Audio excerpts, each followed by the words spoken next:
I finally got around to watching Boy Kills World, so so Boy Kills World is about this guy that is just known as the boy, but basically he is both deaf and mute.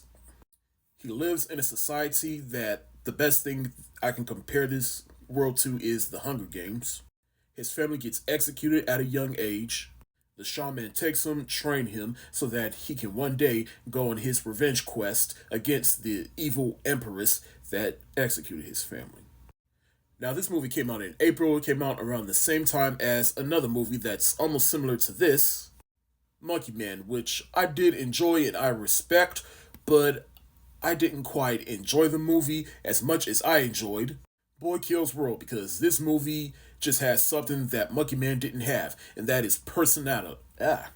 And that is Boy Kills World, because this movie has something that Monkey Man didn't have, and that is personality.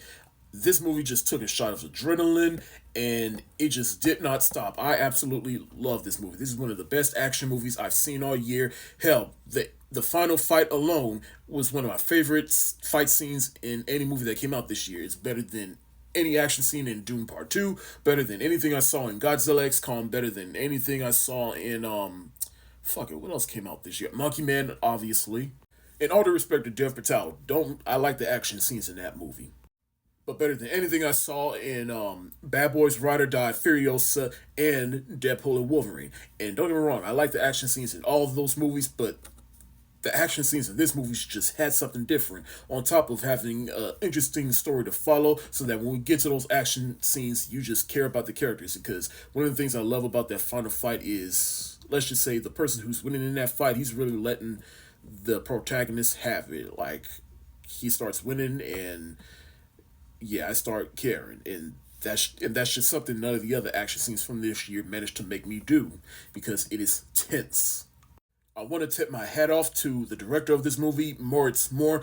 I know this is his directorial debut, and just watching this movie alone, it's clear where he got his influences from, because this movie is like some hyperactive kung fu, karate, whatever movie you want, whatever you want to call it, anime and video games.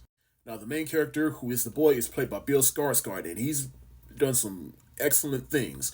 But here, this is probably one of my favorite performances from him, because he can't talk, and so he has to basically act with his face, his emotions, which we all know from playing Pennywise he can do.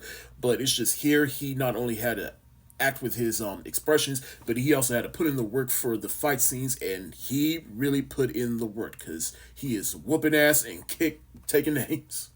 And the person But the other unique thing about the character he plays is he stopped talking at a certain age, and so he doesn't know what his adult voice looks sounds like, and so he just takes a voice from an old arcade game that he used to play from back in the day, and just picture that that's basically his inner monologue. And the person playing the voice of that voice is the voice of from Bob's Burgers.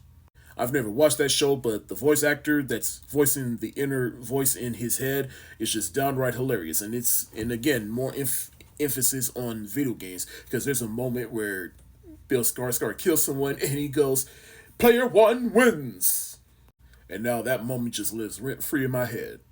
Jessica Roth plays, I forgot her name, but basically she has a helmet that can pretty much translate everything she says. But it's cool seeing her in here, because I do recall her being in the Happy Death Day movies, and I kind of wondered whatever happened to her after she made those movies. But we see her here, and seeing how she handled all the action in this movie, I was very impressed by that, and I want to see what she does next, and I want to see what more she can do as an actress.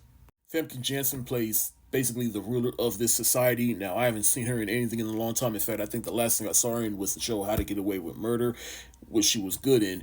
But seeing her here and going back to things that she's known to be in, like X-Men, and she's great here, and she does play an evil person in this movie. I'm not gonna try to pronounce his name, but homeboy from the raid, he plays the shaman, and let's just say something happens with his character that I did not expect, but he is just downright crazy in this movie, and obviously we know that he can handle all the action from all the movies he's been in, like the raid and the raid 2, but here, this guy is not to be fucked with. Andrew Koji, who I remember playing Storm Shadow in Snake Eyes, here he is. This is probably one of my favorite performances from him because anything else I've seen him in, he's just quiet, reserved, or just there's just no energy or fun to him. And here there is fun and energy to him. Charlton Copley, who was also in Monkey Man, makes an appearance here, and he's great. Isaiah Mustafa, the Old Spice guy, he is here, and clearly he's having fun here, and I like seeing that from him because basically just him having fun is what he's mostly known for.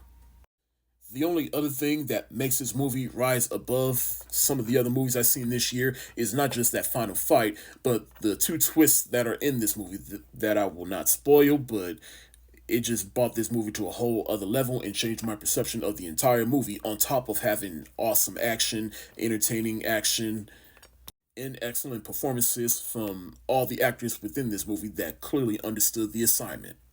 Boy Kills World easily gets the hard eyes emoji from me.